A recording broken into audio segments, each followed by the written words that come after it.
uh, a portion of the year is gone, moving into March. So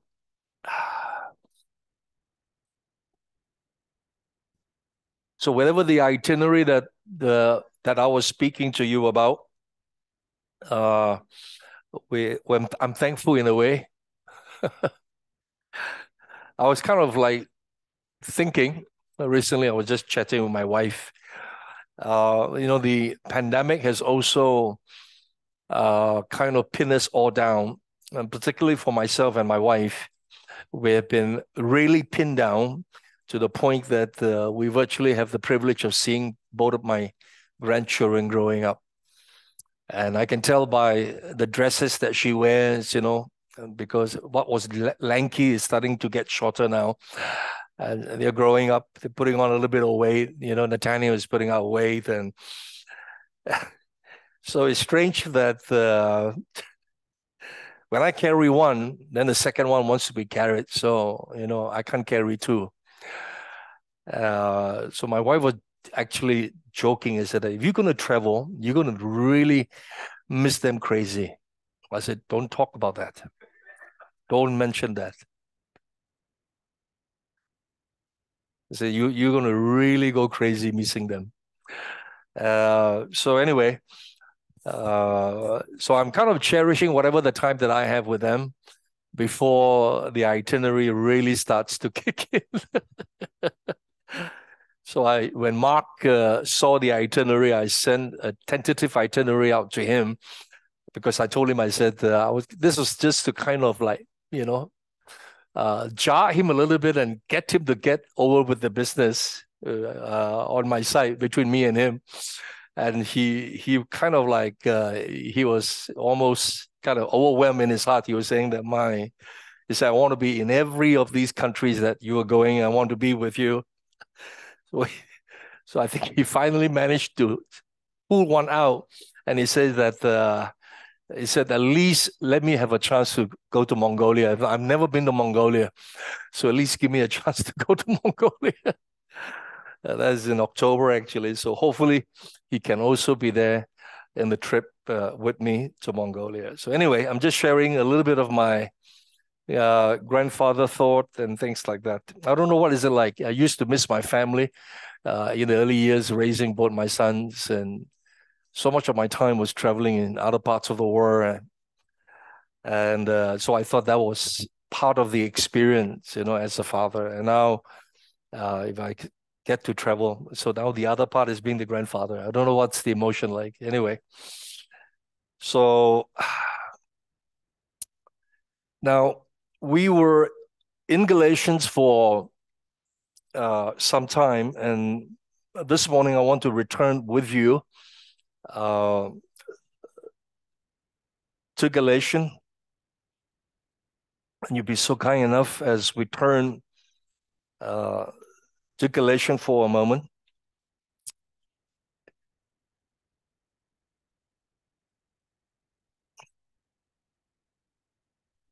And I'd like to invite you to the second chapter of Galatians.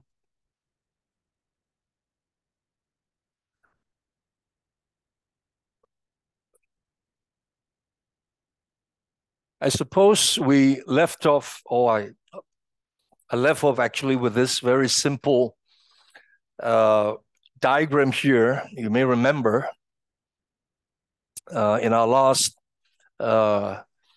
consideration with Paul's letter to the Galatians. Let me put this here.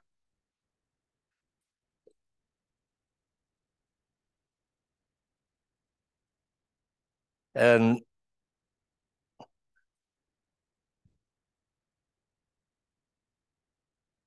there are 5 prepositions that you may remember. Let me put this in red so that it kind of stand out.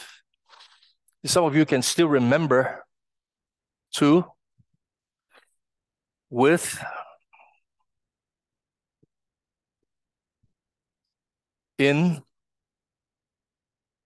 and then of course by, and in the end 4. It is simple, but this is how it comes in Paul's experience of his relationship with Jesus Christ. So I said that these are the 5 prepositions, as simple as it is, that Paul begins to understand, or it begins to be an experiential reality for him through the saving work of Jesus Christ, through the revelation of Jesus Christ in his life. He was brought to understand that he was to spend not only in his time, but in all eternity, that his life will be a life that will be to live, and that's the word here in Galatians 2:19, 20, and 21. We read in just a while. And he understood that this is a redemption that brings a man, that brings him to live first of all, to him, with him, in him, by him, and for him. Remember that he has this very personal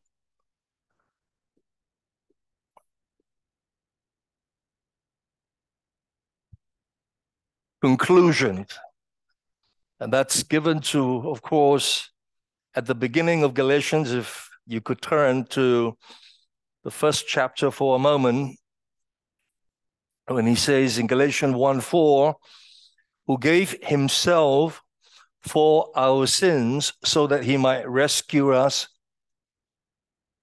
from this present evil age, according to the will of God and the Father, who gave himself. And this is a very personal reality that came to the Apostle Paul. And one of the things that I mentioned, you may remember, I said that Paul represented the best, or should I say that he is the culmination of all of the conflict of the Old Testament. And the Old Testament contains one thing. If there is to be a word for it, it contains the story and the history of a people that have received the law. And therefore, they understood, as a people, as Israel, as Jews, they understood that they were the first recipient of the law. They were the privileged people who understood what it means to have a revelation of the law, or a revelation of the truth, because the law is the truth of God. All right? And that's why we have Psalms 119, that gives us all of the foundational alphabets, 22 alphabets of the Hebrew language, and each 8 verses or 8 groupings of Psalms 119 falls under every alphabet of the Hebrew language. And as some of you all know that, the alphabet is the foundation of language, is the building block of any language. Without alphabet, there is no building blocks for language, be it in Chinese or Mandarin or Urdu, or Japanese, I don't know. All of these languages of the world needs to have alphabet that becomes the building block of the language. So when God laid the laws for Israel, it was to become, Israel was to understand one day it's the very building block of their relationship with Yahweh. That was the whole purpose of God giving the law to Israel, is to teach Israel to live by the laws of God. And by living the laws of God, they will understand God, they will know God. And we know that came to a complete failure in the Old Testament. In fact, they took the law to the point that they never had the relationship with the one who gave the law. So they knew the law, they gave themselves to the law, they studied the law, they followed the law, but in spirit, they never knew the one who gave the law, which means in the end, they never really understood the purpose of the law. They never understood really the nature of the law. Got the point? They never really knew the perfection of the law, the spirit of the law, if you can get the point there. All right? Never knew it. They kept the law, they tried to, but in the end, they start to fumble. In fact, they turn the law into even sometimes into things that God never even intended. They start to put in their mindset, they start to put in their fabrication, they start to twist and turn and make the law as if it would to suit them. That Jesus had to actually call them out when he was in the physical, when he was on earth. You may remember that in some of the incidences. And so they had the revelation of the law. And Paul became the final fruit of what came about in the Old Testament. So when you open the New Testament, and he stands out as one of the chief of the apostles, and in the end, to be one of the great apostles of the Church of Jesus Christ. And in him, you find the culmination of everything that the Old Testament has turned into. And so what you have in Paul was what? He was, what do you call that, stratus of the centuries of building up that whole glamour, that whole pride, the whole arrogance, the whole self-ability, the whole self-confidence about having to keep the law. And Paul exuded that. He exemplified that. He became that in the end. And that is best told by the way in which he reacted to the Church of Jesus Christ. He reacted to the early Christians of his time. Got the point there? He saw that the Christians were anti-law, was anti-Moses, was anti-Abraham, was anti the traditions of the fathers. And for him, that is equal to what? To blasphemy.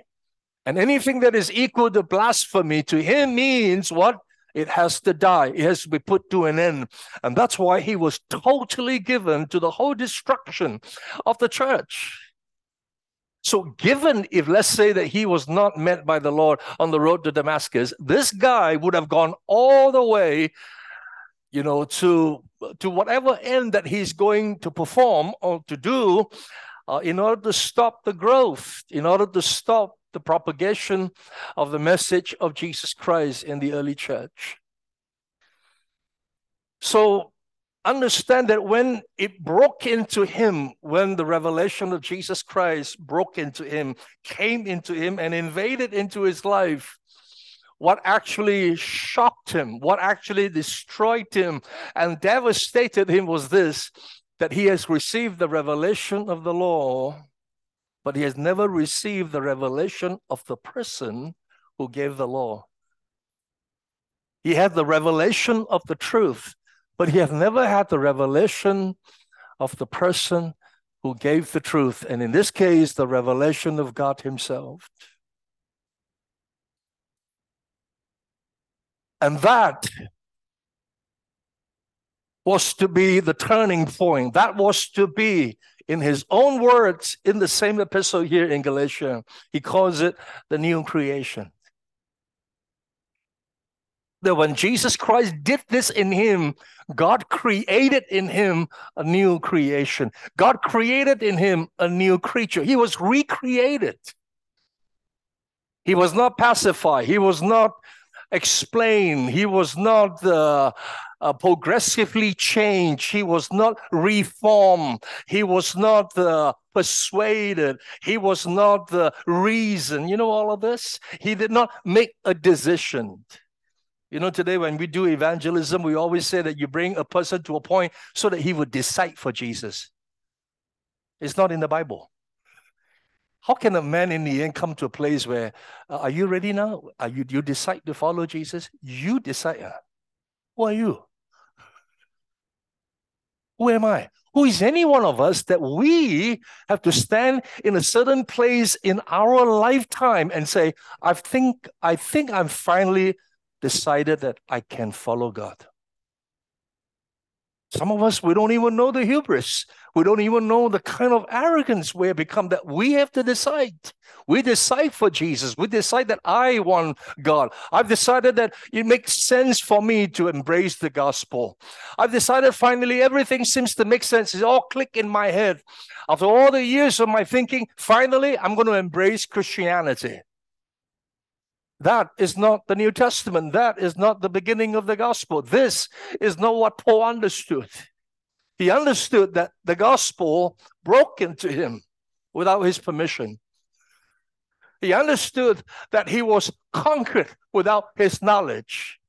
He understood that this was an overwhelming and over surplus and overabundance of the grace of God reaching him, the love of the Father breaking into his soul, the revelation of God himself. And that's why when Paul uses this word here, himself, you got to understand that this is personal.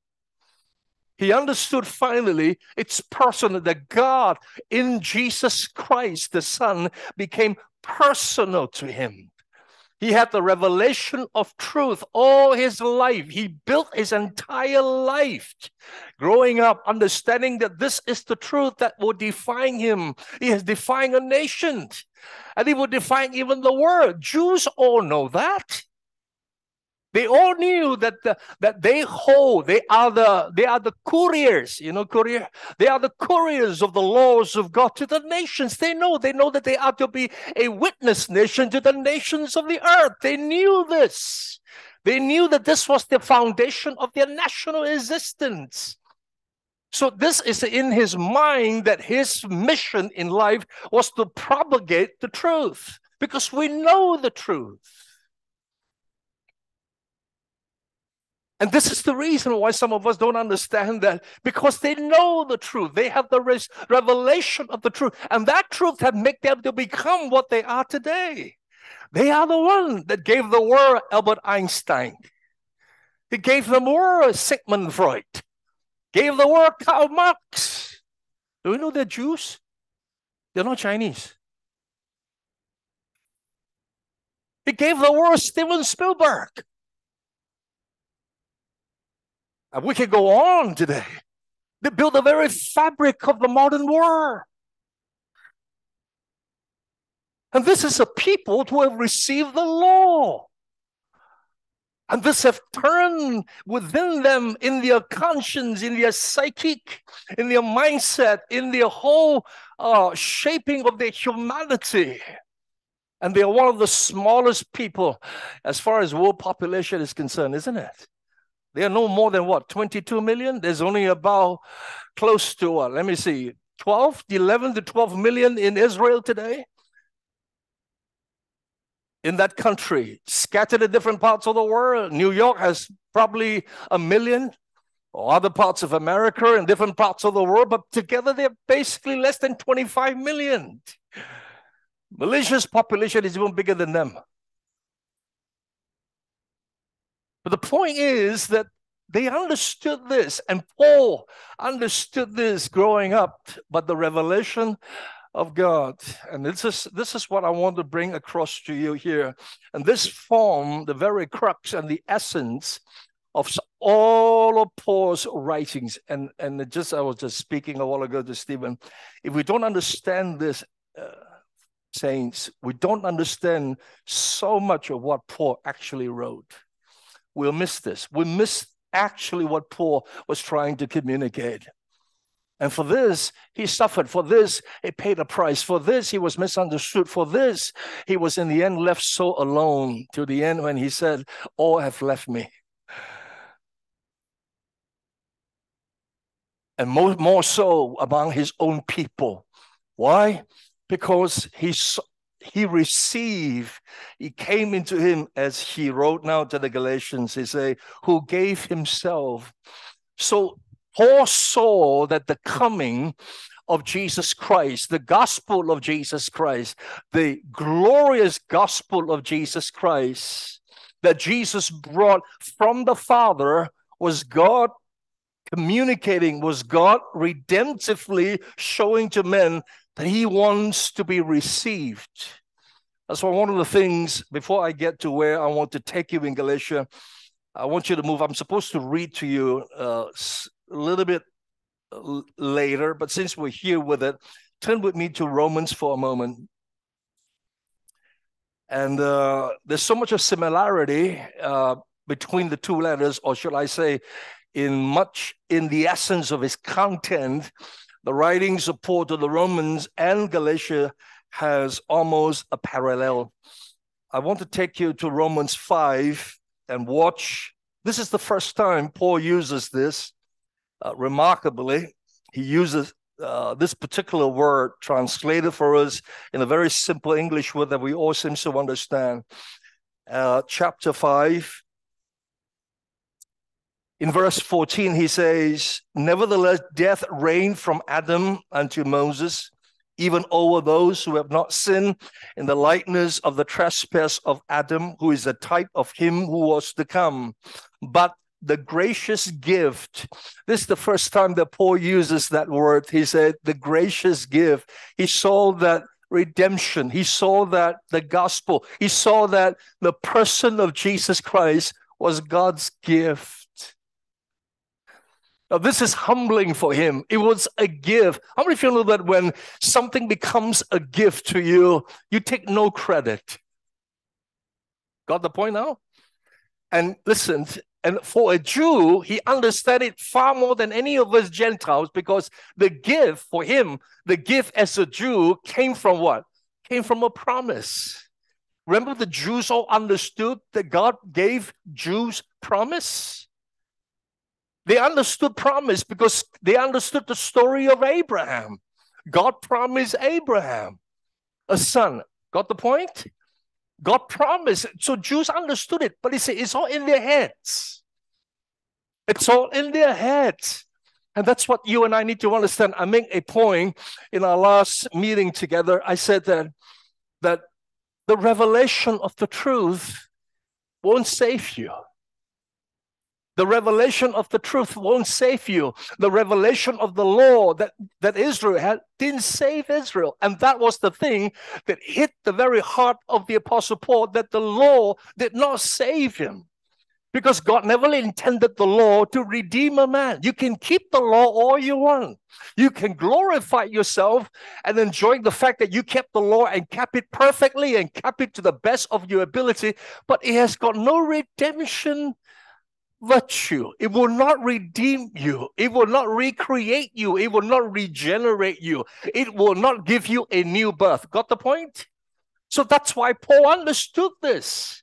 That's why he wrote so much of it in the Romans. Read Romans 6 and 7. Because he said, if I did love the law, if the law did what it was supposed to do, then why am I still having the temptation to covet? Why am I still so covetous? I keep the law, but inside my heart, I'm covetous. I try to obey the law, but inside my heart, I have such a disobedient in me. Got the point there? Have you had struggles like that in your life? You try to do what you want as a Christian, and you do this, and we keep doing it. And how many of you know that doing has all of the outward appearances?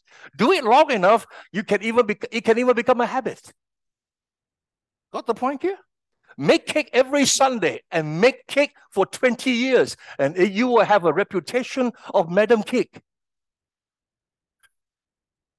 You'll be loved in the church that you go to, and you'll be adored. And in fact, if you pass on, they might even have, a bronze plaque, sealed for you in the church for baking a cake every Sunday for the last 20 years. Nothing wrong with that. You can do it to the point as if that you've been celebrated. People seem to know that by that very act, they kind of define you as a Christian, as a good person. But no one knew that behind the cake giving, other things were happening in your heart that you did not share, or anyone have not shared, like I have not shared, or Paul have not talked about. So now Paul writes about it. He writes about the dual thing. He writes about the struggle. He writes about the fight and the conflict and all of the warfare that goes on. Got the point there? That's why in the end he said, wretched. Wretched. That's the word he used in the end in Romans. He said, wretched that I am. Why is he wretched? He's not wretched before men. How can he be wretched before men when everything that you see in Paul was celebrated in his time? Yes or no? No one called him wretched in his entire life. He called himself wretched. Isn't it wonderful? Today, when you go to the law, they call you, the law call you. You are scum, you are this, and you are that. They put you to jail. You're a criminal, you're a cheater, you're a liar, you're a scoundrel. The law calls you. The court calls you. The police station calls you. When was the last time you see someone before going to jail and say, I am. I'm a cheat, I'm a liar, I'm a scoundrel. When? When was the last time you saw that?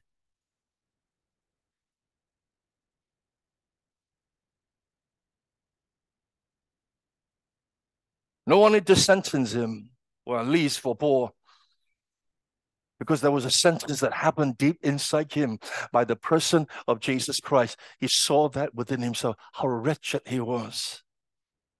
So it's remarkable in the end that he understood that it was the revelation of the person that God gave himself. So I want you to know that when he used the word here, himself, and God gave himself. He gave himself and loved me. You have to understand that this salvation, this revelation that finally came to him was not the revelation of the law. He already had it. He knew it. He was in it. He knew all there is to know about the revelation of the law. He practiced the law to the point that he actually celebrated this term, saying that I have a righteousness that is by myself. And then finally, when the revelation came, then he understood, oh my God, it's a gift. This person of Jesus Christ is a gift. How many of you know that when it becomes a gift to you, it breaks down all of your pride. It breaks down all of your self-confidence. It breaks down all of your self-reliance. It removes all of your human power and energy. Got the point there? When it is a gift, it's got nothing to do with you. When it is a gift, there's nothing that comes from you because it all comes from the other part or the other party. Because gifts only mean one thing. What is that?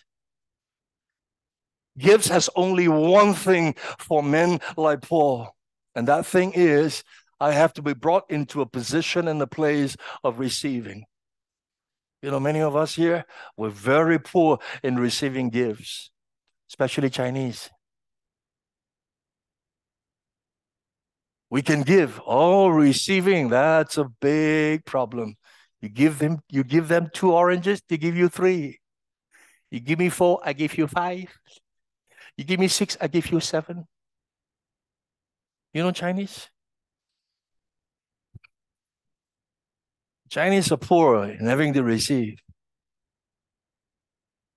Got to give something back. I can't owe you. You give me 2 oranges, I want to give you 2. If not, I can give you, if I don't have 3, I give you 2.5.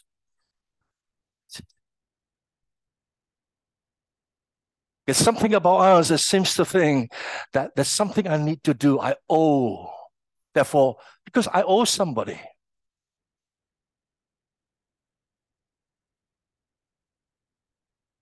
But to be brought to a place when we can become the recipient of a gift and remains a gift.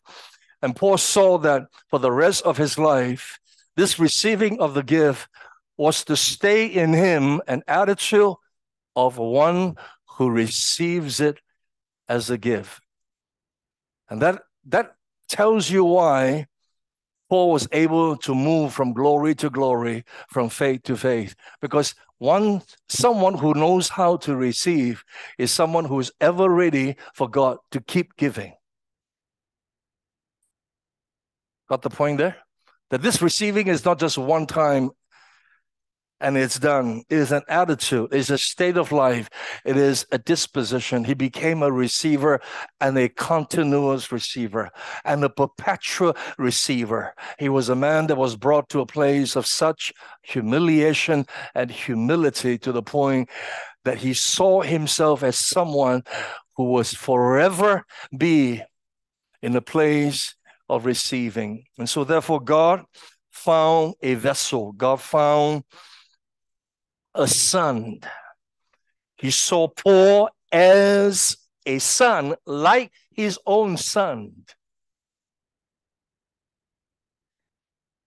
And that's why Paul talks so much about sonship in his lifetime. So here you are, how personal that is. So it is because that it has become so personal to him that these prepositions, to, with, in, by, for, they are not just English, all right? For us, is prepositions. I know it's English, but understand that in spirit, what he actually means here, that these are prepositional reality.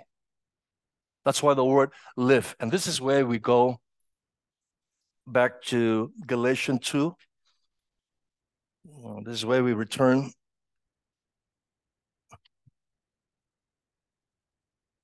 And of course, here in Galatians 2, rereading what we once some time ago read in verse 19, for through the law I died to the law. The law didn't die, all right? Understand that. The law did not die. The law is perfect. The law is spiritual. The law is good. Remember Paul talks about all these terms? Nothing is wrong with the law. But he has to understand at one point in his entire Jewish life, it's one thing to try to live the law, but it's another thing when the person of Jesus Christ that lives in him now fulfills the law. Amen. Where the person of Jesus Christ, the person of God himself, is starting to now work that law and inscribe him now on the very tabers of his heart. Remember he used that term here? Oh yeah, he remember he's a man who understood that Moses wrote it on tablet stones. But now the Spirit of God is writing it on the hearts, the fleshly hearts of men. And he understood that. He used that as a comparison now. So all these years, what was he doing? He was trying to practice it. He was trying to work it out. He was trying to follow it. He was trying to order it. He was trying to willfully bring all the powers within himself to confine himself to the law, to obey the law. Was he successful? Well, seemingly from the outward, he looked successful. But inwardly, only his conscience knew something was wrong. The more he practiced it, the more sin became alive in him. Remember he said that in Romans 6 and 7? You know, why is that so? Because Paul found out that was what the law was supposed to do. That's why it's so important to teach children when they're young laws. I'm not saying just biblical law, laws of life. Teach kids. Why? Because they will disobey it. And just because they disobey it, that don't mean that you stop teaching them. You keep having to do this. Why? Because the more you put those laws in them, the day will soon come, listen to me, they'll disobey you. And every time they disobey that law or break the law, we make sure that they pay for it and they get punished for it and they are reprimanded for it. That's number one. But the time will soon come. Because you have been doing this, there will come a time where that law that you have been using and reprimanding them becomes a thing in their conscience. And now there's an infliction on the inside. Because of that law, this law is giving their conscience a whack. Got the point now? That's why parents is so important. You whack them outside first. Then their conscience will whack them on the inside.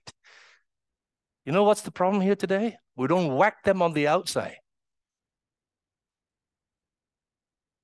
And so they see no necessity to what? To pay attention to their conscience when it starts to prick them. Why? Because daddy and mommy say, it's okay. So when their conscience is about to start to kick in, you know what they do? Daddy, mommy say, okay. So inside, also okay. Got the point there? You see the suppression there? You see how it plays out in a child? It's okay. It's okay. So it's okay. Today is this. Tomorrow is this. And one day, they go to public bank, they will shoot. It's still okay. They hurt someone, they hurt a colleague, they're meanful, they're just they're just selfish. And everyone knows this around them, but they have no feelings about it, about their selfishness. So it was meant to. So the more he kept the law, the more it was pricked, the more it was uncomfortable, the more his conscience was starting to be hit. The more his conscience was being injured, was being rubbed against. There was laceration. His conscience was being excoriated. You know the word excoriated? Like been skinned, as we say. It's been skinned on the inside, and it was unbearable. Wretched. That's why he called himself wretched. Can you imagine when he wrote this? What a piece of literature. Romans, they said that someone said Romans is the very foundation of Western civilization. It affected, nations. It affected men like Calvin and Martin Luther and Wycliffe and John Knox. These are the fathers of the Reformations of the modern Europe. It was that letter, Paul's letter to the Romans. It was confessional. It was talking about his own inner struggle, the agony, the pain. He was agony inside him, and no one ever knew. And yet on the outward, he was being celebrated. A great rabbi. He was a great student of Gamaliel. He was a man of such repute and such prestige and such learning. You would have to give him, 4 PhD, 5 PhD in our modern standard. This guy was brilliant in his mind. So here it was. He was brought to a state of such a union, such a revelation of himself. So the moment when he did this, now, this is his own word. I'm going to reread it here. For the law, for through the law, I died to the law so that I might live. Here you are. You would have thought that someone who have lived with the law for so long is really living, isn't it? I used to say, it's believed that he was a bachelor. He never got married. I mean, this guy, by Jewish standard, he was a perfect man. I tell you what, if he was looking for a wife, he will be the standard for any woman who wants to choose a husband. This is the guy to get married. I mean, for sure, he's not going to adulterate. He's not going to cheat. He's not going to lie. He's not going to be unfaithful. He's going to be responsible. He's going to be a full-fledged Jewish man, in a family life. And yet here is this man live. He says, it's no longer I who live. So he never lived, even with the law. Why? Because the law was never meant to make you alive. He has got no redemptive power. The law cannot save. It cannot redeem. It's the revelation of the person of Jesus Christ. And when he came alive through the revelation of Jesus Christ, he says, I live to God. So these are prepositional reality. They're not just prepositions, as I said. So these became reality. He was brought into a live connection, into a live union. He said, all that I now live, I live to God. I live with God. I live in Christ, in God. I live by the faith of the Son of God. And I live now all for him. Got the point here? So these are prepositional realities. These are experiential in nature. He could not say it when he was living with the law because he wasn't alive. He's now alive because of the very person of Jesus Christ. He came alive. Got the point so far? All right, you understand this, I suppose. So let's read this since we're reading it. And I have been crucified So wonderful. I've been crucified. If he didn't choose Jesus Christ, if he didn't choose the person of God, it was God who chose him. Guess what? He understood that if God chose me, if God brought me to him, because I never knew what living was, but he brought me, he gave me that life so that I could now live to him, with him, in him, by him, and for him. What do you think? You think that God would not present to Paul the revelation of how that life came to him? And how is it that that life came to him? He said it came to him through the cross of Jesus Christ. So I've been crucified with Christ. So suddenly there's a knowledge of that cross. There was a knowledge of what the death of Jesus meant to him. And that became one of the central theme, if not the very central theme of all of Paul's life. And what theme was that? The cross. Remember, he said to the Corinthians, he said, I'm determined not to know anything amongst you save Jesus Christ and him crucified. Because to know Jesus, to live that life, is to understand what that cross meant. First to Jesus, first to the Father. Then only he understood why it became a gift for him, why it became grace to him. He understood this, and that really, in the end, brought a revolution in his life. So he saw that the cross of Jesus Christ is not an option. It's not, sadly today in the time of our popular Christianity, is a subject. I remember one time receiving a letter. No, I didn't receive a letter. I received a letter to go to this particular church to preach. So I preached. It was a 3-day seminar, I remember. And the pastor was right in front with the wife, a very accomplished pastor, and celebrated, apparently. Years ago in our country, he was a great singer. He had albums and so on and so forth. Anyway, I don't know him, but I got a letter inviting me to his church. So I taught there for 3 days, and he sat with the wife. And I remember they were scribbling notes, and they went on. And we finished the series of meeting. And I think he came up and he said that I have a discipleship school. And we're launching a discipleship school. And after what I heard from you, he said, brother, would you come and teach in the school? I said that I can't promise you, but let me pray about this. But you let me know the schedule, what your school is like. Because at that time I was still very much traveling, and I was involved in teaching in different parts in the Borneos. And so it was so interesting because he opened the brochure. He prepared a brochure for the school. He introduced, I'm the first one of the first one to see the brochure. So he said that I'm going to get ready this brochure and advertise the school. And I want to put your name there as one of the teachers. And he said, I have in mind a particular subject that I want you to teach. So I said, what is that? He said, I want you to teach on the cross. You see, then he showed me the brochure. He said, these are all the subjects, and you'll be responsible for the subject of the cross. So the moment when he used the word, the subject of the cross, I put my hands on his shoulder. I said, the cross is not a subject. I said, brother, the cross is not a subject. The cross is not a topic. I don't know, maybe when I said this, I was younger. Maybe, sometimes when you're young, when you say things, you say it differently. Usually your sword is a little bit more blunt, Once you pull, you pull, you don't care, When you grow older, the short gets long usually when you're young. Then when you grow older, it gets shorter.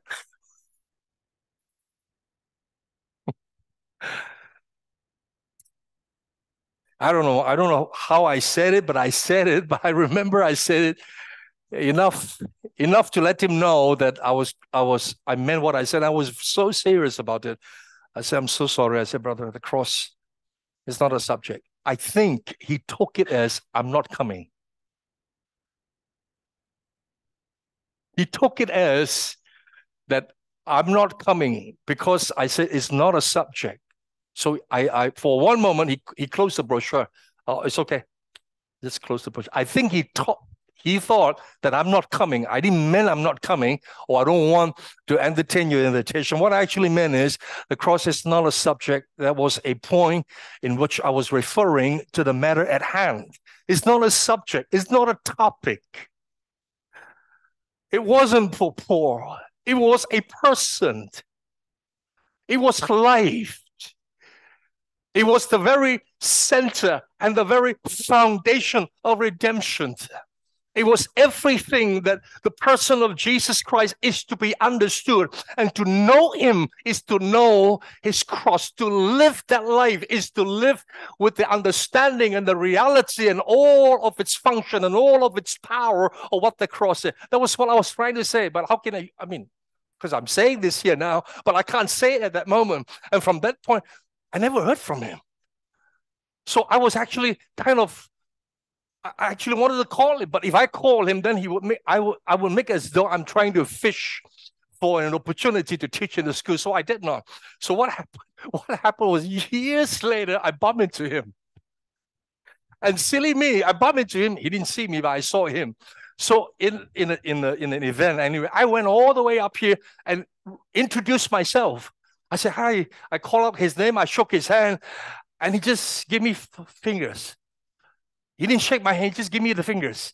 You know, handshakes and finger is two different things. He just touched my finger. And he just walked away. Then I said, oh. And I felt so bad.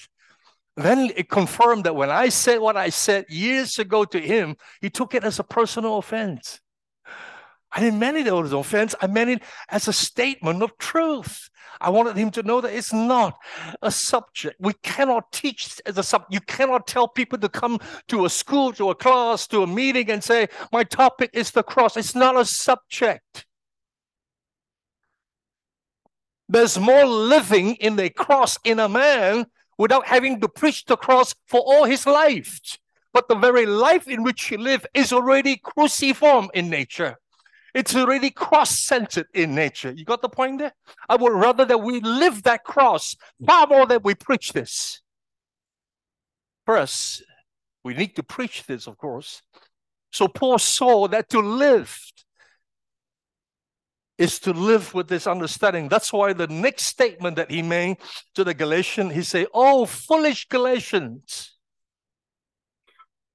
who has bewitched you, whose eyes Jesus Christ was so publicly portrayed as crucified. That's something that we will not go any further with that. And here you are. This is how quickly he came into that state to rebuke to the Galatian people. Don't you know that? To live this life for the life of Jesus to be manifest in a man is to see the cross constantly before you, graphically before you. And that's where Paul basically is saying there's no other thing to see. There's no other vision to behold. There's no other pursuit that will overwhelm you. All that you see every day of your life is the cross that is presently set before you. Got the point there? He said, your eyes. Whose eyes? He says, Jesus Christ. Do you know that the word eye there is the word ophthalmos? That's where you have the word ophthalmology. All right, you go and see an eye specialist, and she or he specializes in ophthalmology. You would call him an ophthalmologist. He's an eye specialist. But there, that word ophthalmos actually means evil eye. It doesn't mean that all the eye specialists are evil. But the root word of the word ophthalmos actually comes from the word evil. It's evil eye. There's something about all of us that has an eye that has evil in it. In other words, once our eyes is evil, how many of you know that you can tell this person, this is red, and if your eye is evil, you refuse to see that it's red.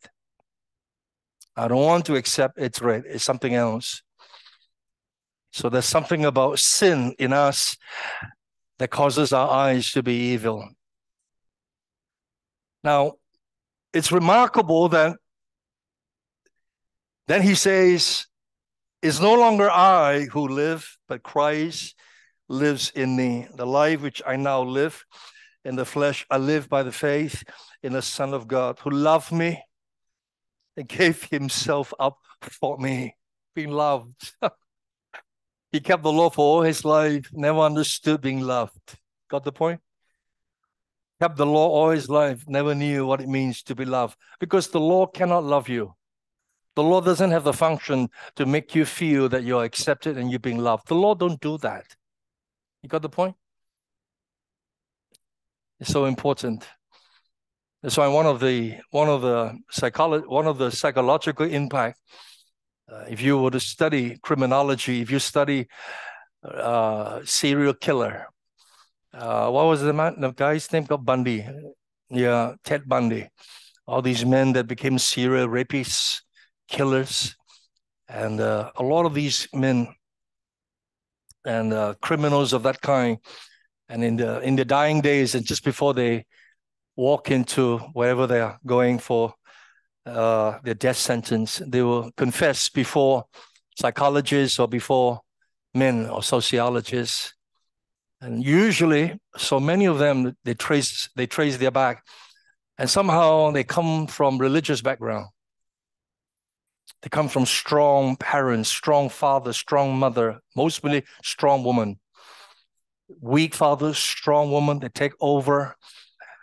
And one of the things in which they always seems to pick consistently is that some of them has got very strong religious background. And by that, it means that they were given strict upbringing, strict religious upbringing. So they've been told not to do this, not to do that. So strangely that Christian La de Cruz was sharing with us when he was in a school in Singapore, in which he's now currently teaching. He was just saying that, a 12-year-old boy, he was so mentally distraught that one day he ordered an axe online. I don't know that you can order axe, an axe online, and brought it to the school in Singapore, went to the toilet first thing in the morning, held the axe in his hand, and decided that the first person to walk into the toilet, and he's going to hack the person. And it so happened the first person to walk into the toilet was a 9-year-old kid, and he hacked the boy to death. So it became a national thing. And the Cruz was in the school, and he says that the school went through such a trauma, such a time, the counseling, the sessions, because they were traumatized. And this kid was actually, of course, being delinquent. So they found out background. So Cruz was sharing with me is that one of the things that they found out was that he came from a very strong mother, a mother that was controlling, I think the word was micromanage. He micromanaged the boy. You know what micromanage is, isn't it? When to shower, when to eat, you brush your teeth, brush this side, not that side, brush like that, hair must come like this, shirt must be this color and that color. You know what micromanage? One rice here, slap at you. You don't know how to eat, are you? Huh? The kind of thing, micromanage to everything. So it's all the laws being applied. In the end, you see, law doesn't know how to love. And this is the part. And once we don't know what it means to dispense it with love, and this is what, in the end, even well-meaning laws would do to the soul or the personality of a child. It accumulates, it distorts, it twists, and it turns, and it creates monstrosity. And this is the thing. I'm just giving you here a spiritual part of what Paul writes here. And this is so unlike him, isn't it? He says, who gave himself, who loved me. You could never say that all the years of keeping the law. Law never do that to him, never brought his entire person into a place of love. Never knew that. And once that man or our entire personality has not been loved, we're not whole, we're not redeemed, we're not recreated, we're not formed, We're not image in God's likeness. Something about us will be deformed and stay deformed for all the years of our life. We can patch it with education, with dressing, with money, with fortune, with appearances, with titles, with accolades. Whatever we can do with it, you can do with it. There's something about your personality that is ill-formed and ill-shaped, and it will come out. And he saw this, that I've been loved. And out of that love, the very self of God, and this is wonderful, isn't it? The self of God, when he was living.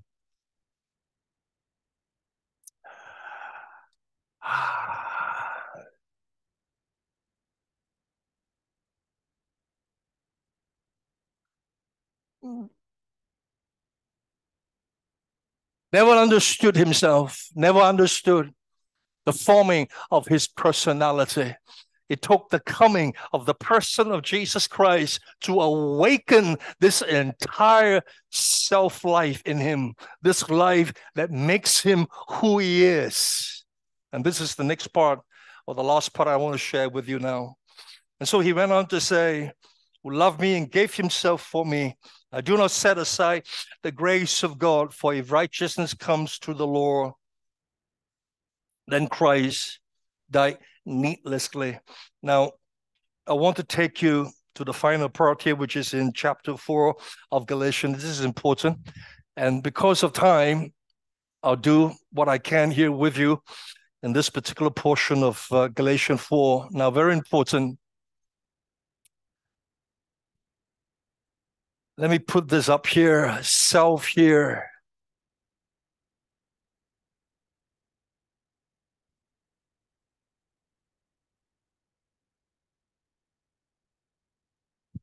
All right. Which, of course, the other word for it is the word soul.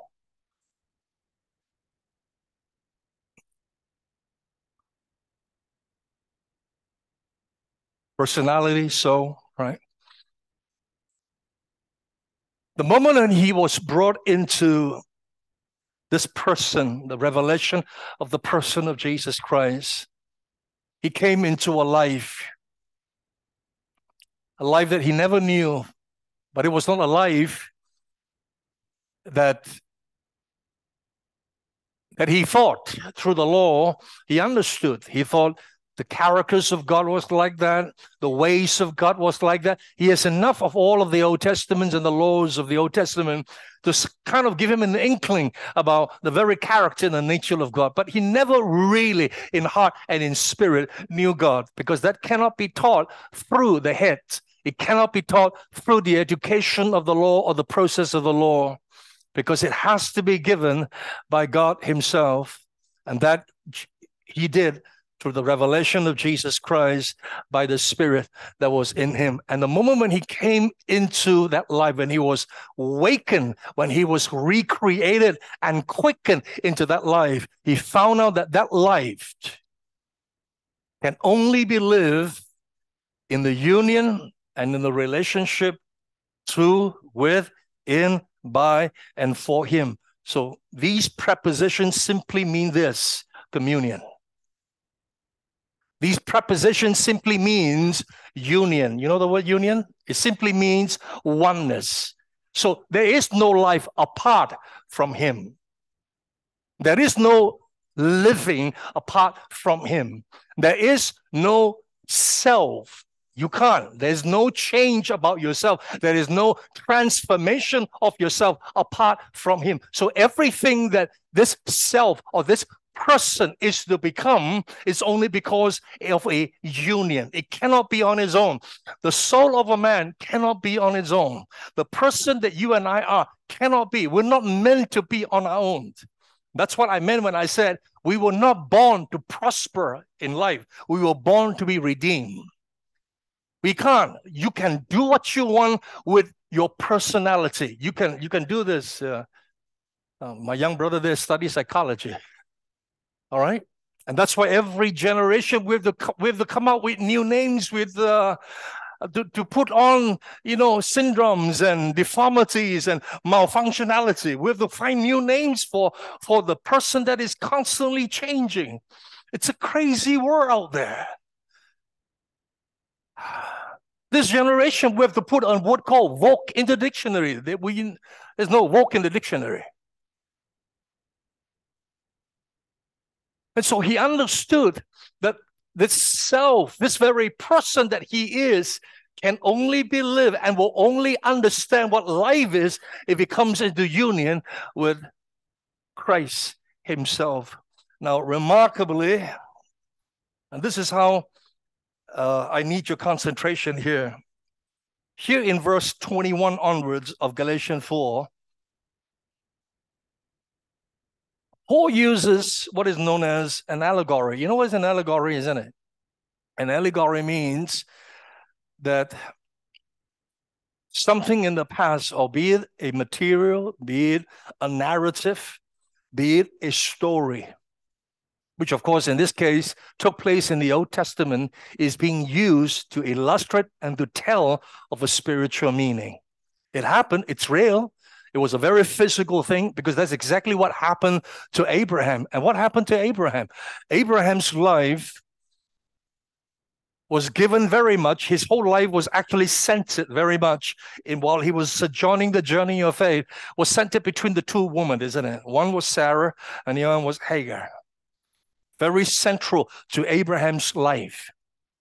Very formative, because out of these two women, destiny was being decided. Got the point here? Now, Paul, in his spiritual understanding and in his spiritual intelligence, wrote about these two women. But this is what it says here, okay?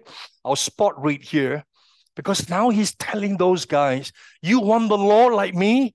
Who love the law, who wants to keep the law, who glorifies the law, who exemplify the law, who boasts about the law. Then he used this example because he wanted to communicate a message. He wanted to tell something in his heart that was boiling after the revelation of Jesus Christ on the road to Damascus. And so he said, it is written that Abraham, I'm reading now in verse 22, Abraham had two sons, because out of the two women came the two sons. One was by the servant woman. Now, the word here he used, of course, you all know who she is now. She's Hagar, the Egyptian. And Paul calls her, she is the servant woman. And the other one, of course, is Sarah. He said, he calls her by free woman. Interesting, isn't it? He uses terms like this. One is a servant woman. The other is a free woman. He said, the son by the servant woman had been born according to the flesh. We all know that. Hagar was not from God. Hagar was out of Abraham's impatience, having to wait for 10 years for the promise. Again, you see, you have to do a promise. Okay? It was a promise. God made a promise to Abraham that I will give you a son. Promise. So if I'm going to give you a son, so the son is going to come. And why? What makes the promise so hard? It's because God engineered circumstantially, sovereignly, by doing what? By closing the womb of the poor Sarah. Would think. So barren. Barren means you cannot conceive. So upon no conception, being barren, then God told Abraham, since the woman is barren, so I'm going to give you a promise. The promise is I'll give you a son. So here you are. So you wait. How many of you know that waiting is painful? Waiting is suffering. Waiting is dying.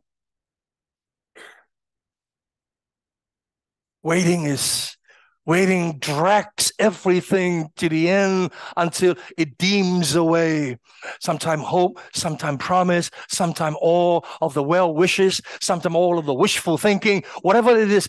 There's something about waiting in the end that drains whatever, human imaginations that we have entertained. And for Abraham in those days, having the sojourn in tents, living in those climates, in those conditions, it must be a toll on him. So here you are. He said, so finally there was a son that finally came through the servant woman. But it was what? It was according to the flesh. While the son that was by the free woman was through promise. So then Paul went on. This spoken with allegory. So Paul is trying to say, don't you know this? I now know. You guys don't know, but let me explain it to you. He said, this is an allegory because let me tell you this, because these two women are the two covenants. One from Mount Sinai, bearing children unto slavery, and she's Hagar. So you know what? She used Hagar now, and you say, you know what? She represents what actually took place with all of us as Jewish people. We came from Mount Sinai, isn't it? Because this is where we received the law. And it was by the giving of the law that all of us has given ourselves to the obedience of the law. We have followed the law. And what have we done? We've followed the law by our what? By our flesh. We have walked the ways of the servant woman. We followed the footstep of Hagar. And we found ourselves, see the spiritual meaning now. He used that whole story of Abraham with the two women coming, bringing up the two sons, and use it as an illustration, as a teaching now to men and women in Galatia. He said, look at us. We followed the footstep. We did the same thing like what Hagar did, what Abraham did to Hagar. We're using the flesh to accomplish what? The law, to follow the law, to obey the law, to think that we can live and come alive. Our soul can come alive before God by the usage of the law. So he says what? But what has it done? It's led us to slavery. And so he says in verse 25, now this Hagar is Mount Sinai. That's where it all came from, because I came from there. I'm not saying biologically, all right? But I belong to that system. I belong to that whole realm of existence as a Jew. He said, it's Mount Sinai in Arabia that correspond where? So long ago it happened in Mount Sinai over there in Egypt, but it corresponds today where? In Jerusalem. Jerusalem is the capital of Israel. Jerusalem is the religious capital of Judaism. Look at Jerusalem today. Look at the bondage. We have followed the footsteps and we have walked ourselves all the way now from Mount Sinai, even now here in Jerusalem. Look at me. I am the product of it. He said, now, we're no difference here in Jerusalem, and she is in slavery with her children. Can you imagine these theology, these conceptions that now Paul came into? I tell you, and that's why the Jews were so angry with him. They wanted to kill him. They wanted to finally say that you don't deserve to live in this world. You need to die. And that's exactly what happened. They plotted his death. This is who we are, we Jerusalem. And then he went on, thank God for the but the Jerusalem above. But the Jerusalem above is free. She is our mother. Can you imagine these languages? These are spiritual language now. Understand this? He said, but the Jerusalem above is free. What is the Jerusalem above? God. God in the person of Jesus Christ, when he revealed Jesus to Israel. This Jerusalem, this real Jerusalem, it's not just this earthly Jerusalem, this spiritual Jerusalem, this actually the spiritual is more real than even the physical. This Jerusalem above, he says, she's free. And now that is one interesting thing. And she added the word there, he added the word there, and she is what? She's a mother. And she is our mother. And what does mother do? What does mother do? What does people like Sarah do? Mother.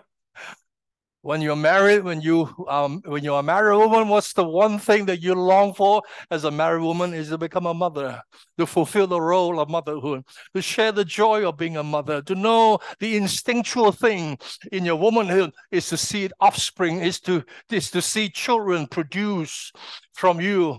He says, and she's our mother.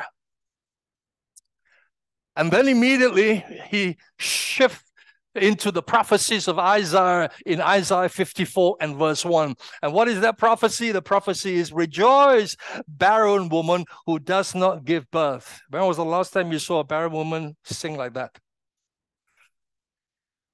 And this is God telling. This is the prophet Isaiah telling Israel, God telling Isaiah, of course, to tell Israel. He said, you barren woman who have not been able to give birth, break forth, shout, for you are not alone. For more numerous are the children of the desolate ones than of this one who has a husband. He said, rejoice. He said, you barren woman who have not been able to give birth, shout with joy. You are not in labor, because the time will soon come. There will be more children coming out of you. You have been the desolate one. So Paul was so intelligent. So he used this as a picture for himself. I'm like this woman. I've been trying to keep the law in the hope that I can produce something like a woman out of the law. But you know what? Nothing came out. Egg also don't have all. I'm like that barren woman. I've been trying to live that life. I'm trying to keep the law, to find the life that will fulfill the law in all of its glory and perfection. Nothing came out. I'm like a barren. He kept the law until he became desolate. That's the reason why he said, it was because of the law that I died to the law. I kept it until I died. I knew I could not no longer.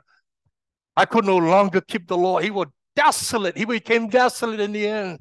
The fulfillment of this is a larger context for even Israel today. Listen, guys.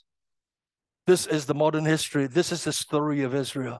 This is the story of the old Israel. They who have kept the law produce for the world and the histories of the world, like Einstein and Sigmund Freud and Karl Marx and Steven Spielberg. Listen to me. Can you imagine one day where God redeemed the entire nation of Israel, not through the law, but to the grace and the love of Jesus Christ? You know what they will become?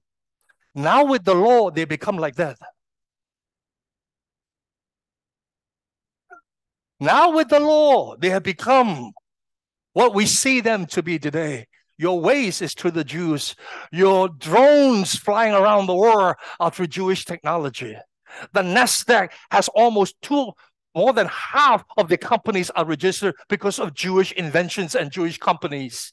And this is because a nation has kept the law or tried to keep the law. And this is the outcome. Can you imagine one day when God redeemed the entire nation? When they come under the supervision of the kingdom and rule by the King of Kings and the Lord of Lords and live in the power of the life and the Spirit of Jesus Christ, you know what they will become? Some of you here who have got any novelty and romantic feeling for Israel, wait, hold on. This is not the Israel that God is looking for. This is not the Israel. The world likes to see this kind of an Israel. That's why we love all things that is Jewish. But this Israel is on the pathway to Calvary. Is on its way to the cross and will encounter a cross experience in the last days in the form of Jacob's trouble, according to Jeremiah, in which they will suffer again and they will be dispersed again, and there will be another Holocaust like we have never seen it before. Not just the one that they encountered 80 years ago, but there will be one even greater than the last one, Jesus said. But until they understand this, and here is Paul saying, so I have been like that, like this woman, desolate, and found myself barren. And now I understand why. Because why? Because now through Jesus Christ, he said, you have been barren. Isn't it wonderful for some of us here? Have you felt barren before? Have you felt being desolate? Have you been a Christian long enough, struggled long enough until you bang your head against the wall on your bed and you say, Lord, I don't know what to do anymore. I'm tired of this. Have you come to your personal kind of an encounter of such a battle, such a conflict? Because if we have not, then there is a very high chance that we don't know what this life is all about. Because this life came through the crises and the conflict of what this man writes about. This life comes out from that. That's why all of these modern discipleship programs that tell people how to live the Christian life, how to do this 1, 2, 3, 4, to live the Christian life. Saints, you cannot teach people to live the Christian life. The Christian life comes out of crisis. There is no living until it is out of a crisis, out of a conflict, out of a struggle, out of a desolation, out of a death experience, out of a cross encounter. Got the point? It cannot be taught. And that's why I responded to the man and said, the cross is not a subject. It is not a syllabus. It's not a subject. It's a reality. So don't teach it like it is a subject, or it is a course, or it is a syllabus. So here you are. And he said now he understood this. He said that this barrenness is over now. And he said, and he quoted the prophet Isaiah, said, but the barren woman will soon have more children than the one that has a husband. Can you imagine that?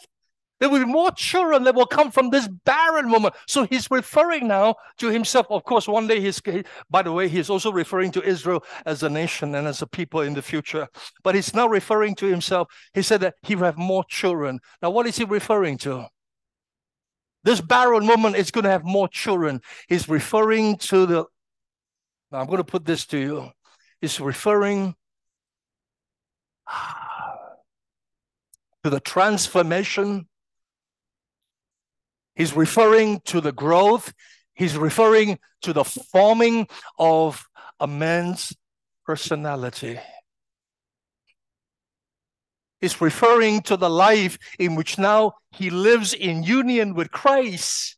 And for so long, he has been a desolate one, and he has been barren. And now God, he says, this Jerusalem who is above, it's free.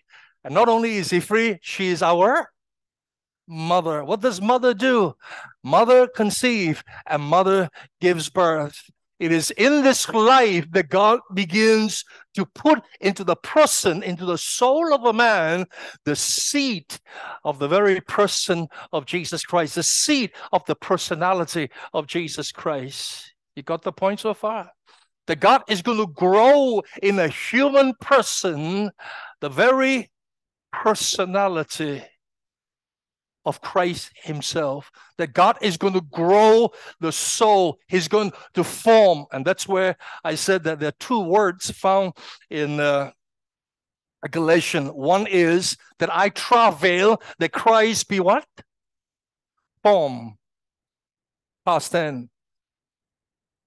And then that you may be clothed.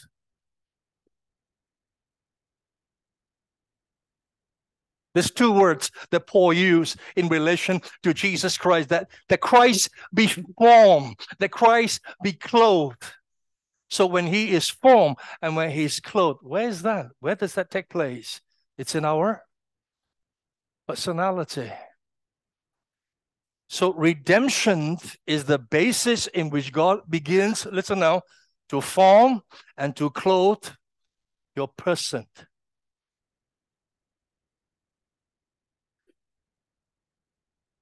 All right?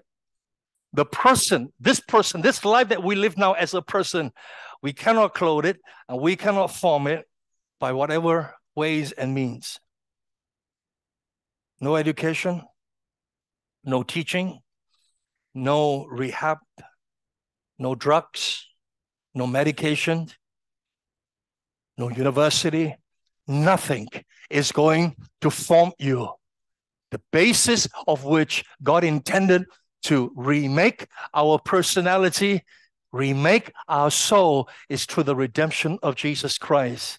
And there's already now, listen now, there's already a Jerusalem that is free above, and she is the mother. You ready for something here?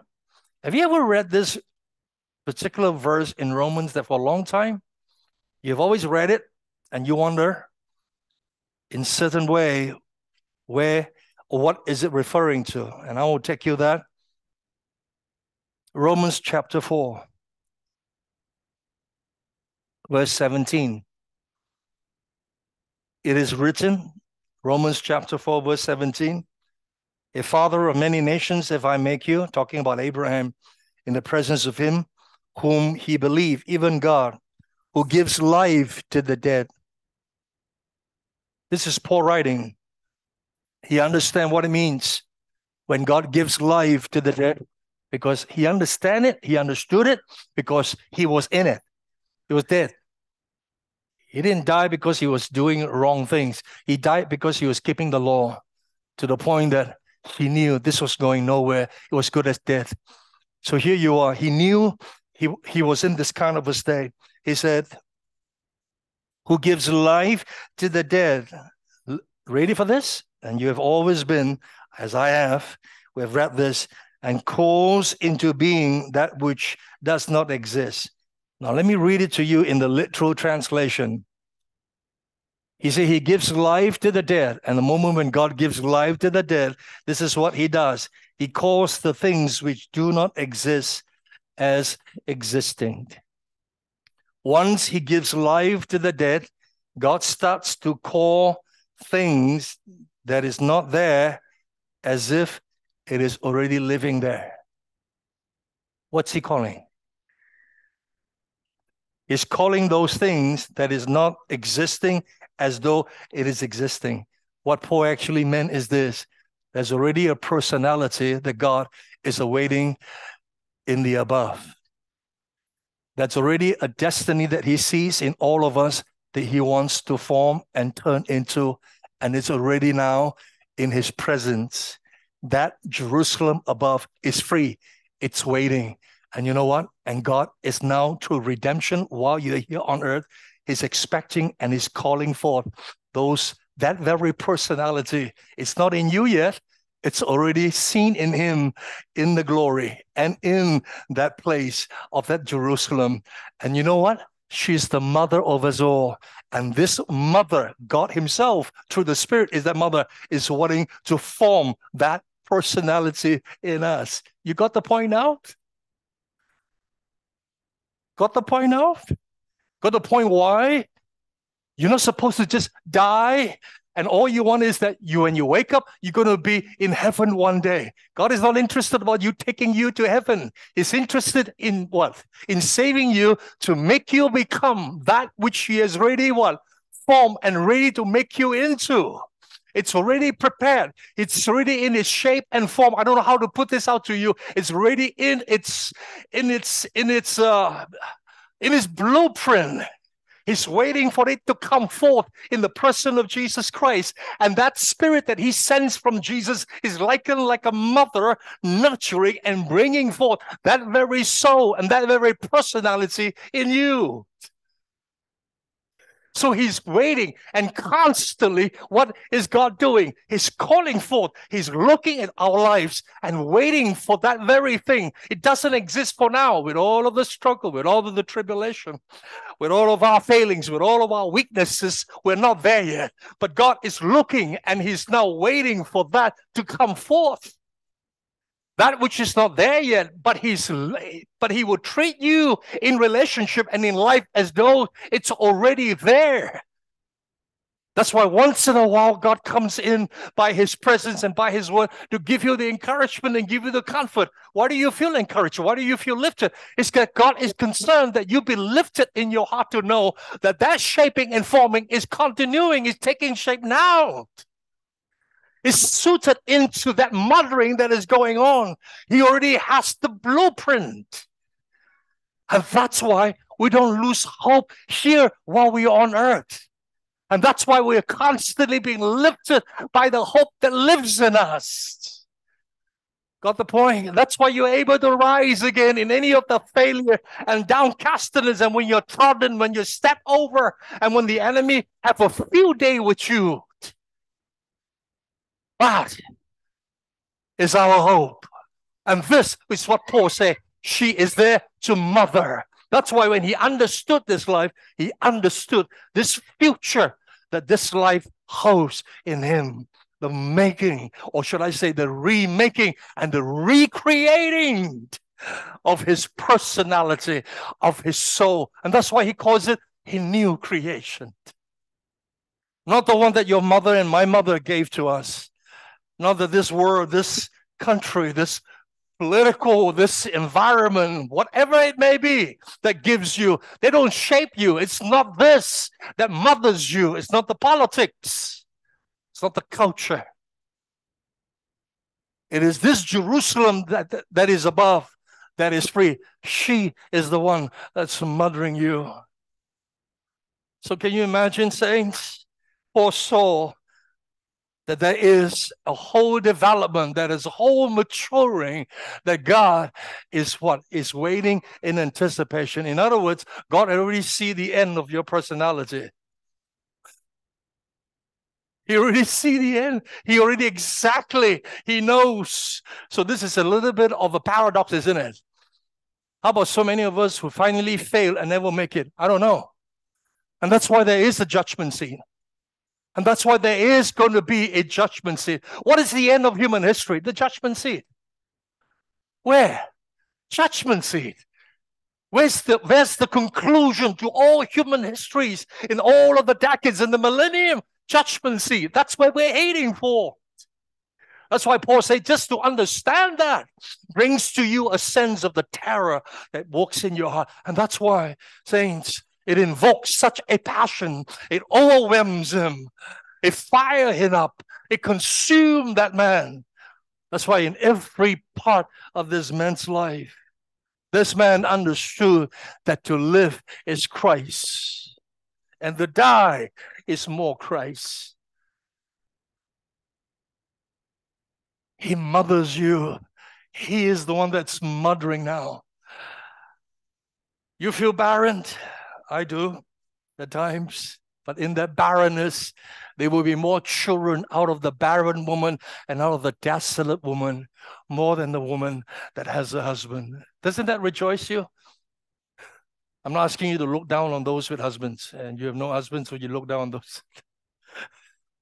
I'm asking you to understand the spiritual meaning to this allegory. So this is what he meant when he said, for me, he said, it's no longer I that live, but Christ that lives in me. So I want you to understand what that life is.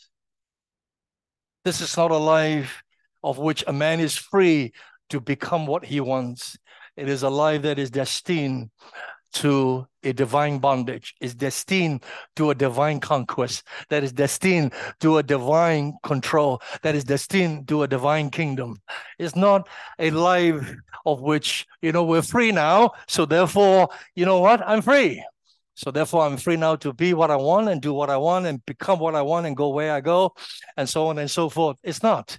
It is free for the purpose of which it will serve the eternal will of the Father. Amen. And this is what overwhelmed him. This is what overtook him and controlled him all through his entire life. Praise his name. He saw this. He saw the future. He saw his entire personality and soul already form, awaiting consummation. Can you imagine that? It's already waiting for him. It's already mothered up there. It's already in its seed form, all ready by God. It's waiting to be nurtured into his personality and grow into all of its fullness and the consummation of what God is going to turn him into. It's remarkable, the revelation that came into this man's life. That's why, saints, if you ever wonder why, he understood that this faith is far more than being a conqueror. Being a conqueror is already great enough. To be more than a conqueror, what is that? That's supreme, isn't it? To conquer is already one thing, but more than a conqueror. He knew this. He knew that nothing is going to separate him from the love of God. No length, no height, no depth. Nothing. No powers, no principality, no angels, no death. Nothing is going to separate him anymore, because that was the surety. That was the anchor that was in his soul. And if only the Church of Jesus Christ understood this, if only we have understood this, like what those men in the early church understood it, then they are indestructible, then they are incorruptible. That's why the early church was indestructible. Rome can collapse. Rome can do all of its worst, and nothing could touch the very witness and the spirit of Jesus Christ in these men. Because of what? Not because of anything on the outside, but because of that which has been sown into their personality and into their soul. They saw. They are not growing. They are not mature. They're not developing. They're not having to progress like human civilization. Whatever is in them is already decided there in glory. It's already forming all of its glory. Now it's only waiting to be worked out in this present life. Can you imagine that? You know how powerful that is? Can you imagine the kind of faith, the kind of energy, the kind of resurrection and the quickening and the power that rises within a man? And this is what is required. That's why today, so much of modern Christianity and popular Christianity is self-help, isn't it? We have to provide. We have to go there and visit. We have to lay hands. We have to touch. We have to bring this wood. We have to do this. We have to nappy change. We have to do beep. We have to baby feed. We have to sprit. We have to do all this thing. It's basically having to do what? We're nannying. Is that the word there? What, nanny? We're nannying today. So much of what happens today in popular Christianity, we're trying to nanny people. There's no apostolic ground. There is no fundamental invasion of a glorious gospel of Jesus Christ into a man. It's not nannying, it's rising. It's resurrection unto glory. Got the point there? That's the basis of discipleship. So we have inversed the entire process. We're trying to nurture people into glory. We're trying to nurture people into life. You cannot teach resurrection life. Only God can give us that resurrection life out of a death experience, like in Paul. Lord, thank you. We give you praise. Thank you for bringing to us once again the undying, unvanquished, unflinching reality of the gospel of Jesus Christ. We receive this. We thank you for men that stood through times and all through history. Not only Paul, but throughout the testimony of the Church of Jesus Christ in every generation. You have brought forth those men and women that have tasted, Lord, that glory and partook of that heavens to come. We give you thanks. And this morning we thank you for a glimpse of that in the hope that, Lord, you give us the faith. You give to us, Lord, the anticipation, Lord, to anticipate this for our life, for our lifetime, for the sake of Jesus Christ. We thank you. Do this in your name. Glorify the Son again and again, Lord, for your name's sake. For this we are thankful. Thank you. Thank you for remaining with us, your church that you love and purchased with your own blood. And we are grateful. So thank you, Lord. Seal this word in our hearts. For this we give you thanks. We give you praise in Jesus' name. Amen. Let's stand, shall we, as we share the Lord's table together. Amen. Stephen, would you come? And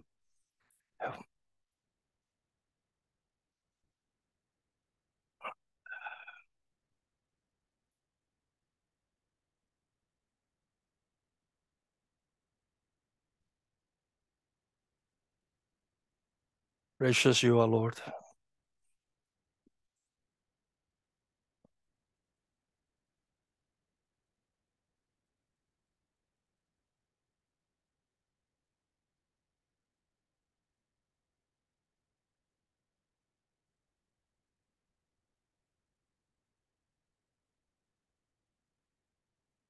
You're good, Lord. Oh, we give you praise.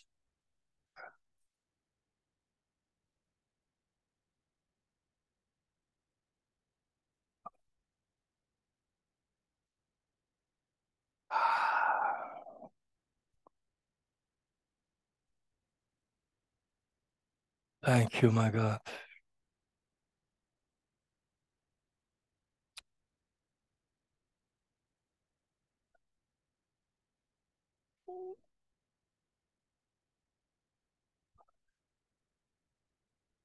Thank you, Lord. We do this because you commanded the Church of Jesus Christ to do this in remembrance. Thank you. Thank you for the gift. We thank you that in remembering is the whole totality of the faith, the wonder, the power, the glory of that faith that you so willingly before the Father was willing to obey to even your death, so that this faith, your faith, can be imparted to us. We don't have faith by ourselves, in ourselves, because it's outside of us, it's apart from us. You have to give us.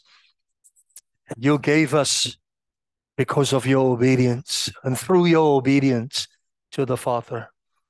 And in that obedience, now we hold in our hands that obedience, because your broken body, your life, your death, your blood, the flesh that hung on the cross was the obedience manifested before us. How else can we hold this bread and cup apart from that obedience?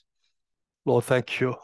And through this obedience, it speaks of my obedience now, our obedience now. So, my God, thank you. We cannot hold this cup in remembrance and not have you to come to us by your word and by your spirit to bring to us that reality, the reality of our will, the reality of our person, of our soul living before you in obedience or in disobedience, in whatever shape and form that we are. But thank you this morning. Thank you for your word. Thank you for your promise. Thank you for your gift. Thank you for the hope of the gospel. Thank you for the Jerusalem who is from above, who is free and is the mother of all of us. Thank you. We give you praise. We thank you, my God. We thank you when you take us through the process, Lord, of barrenness, of desolation, of all of the emptying of the best of what we can and what we should be, but could never could come to the achievement, never could come to the realization, not until through Jesus Christ. Lord, we thank you. We give you praise as you continue to minister to us. We hold in this bread and cup, my God, your life, symbol of your life, symbol of your spirit. And we eat and drink once again, Lord, only to know for me to live is you, and to die is indeed gain. We give you praise. We give you thanks as we eat and drink together.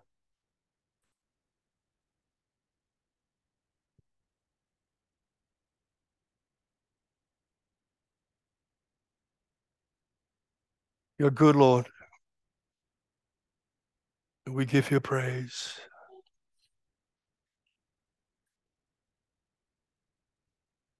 We give you praise. We give you praise. So I will bless you, O Lord. I will bless you, O Lord, with a heart of thanksgiving. I will bless you, O Lord. So I will bless you, O Lord. I will bless you, O Lord, with a heart of thanksgiving. I will bless you, O Lord. One more time. So I will bless you, O Lord. I will bless you, O Lord, and with a heart of thanksgiving. So I will bless you, Oh Lord.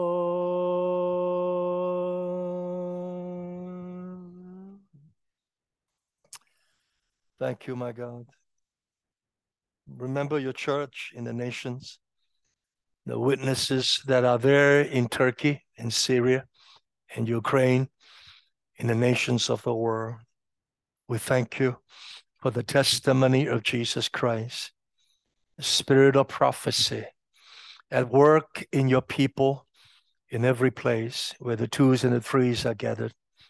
Thank you for each one of them. We thank you. We stand with you and stand in you and by you, my God, of your love that have loved us to the end. So you will love so many of them till the end. Save them. Those that is needing to be saved, save them in crisis, in desperation, in desolation, in times of sorrows, Lord, in the cataclysmic events of the nation. My God, that the gospel of Jesus Christ be exalted by the church. Raise up servants after your own heart, shepherds that will watch, so that, my God, they will know exactly to discern from that which is ungodly and godly, right and wrong. Lord, that which is profane and that which is godly. Lord, raise up your people, raise up sons unto yourself. We give you thanks for the saints here in Singapore, those who are not amongst us. Thank you for those who have returned. My God, we give you praise. We wait for a word for the church in BOL in the 2 Sundays to come. We pray that there will be a word in season according to the time and the release of your heart and your counsel to the church of Jesus Christ. Come, thank you again. Let us walk away this afternoon, Lord, in lunch, in fellowship, so that the presence of God will continue to minister to us. You who mother us all will mother us unto consummation. Call forth those things that you already have, already existing, that we may not see it by our own natural eye, but we see it by faith. My God, because we live by faith and not by sight. We thank you. Call them out so that our hearts can rejoice throughout this Sabbath and to know that, Lord, where we fail, where we have not made things up, where we have not meet, Lord, your point and your standard, and those things that have not come together yet, you're in the process and you are by faith working that into reality and bringing them into actuality. We thank you and we bless you. Bless your people this morning.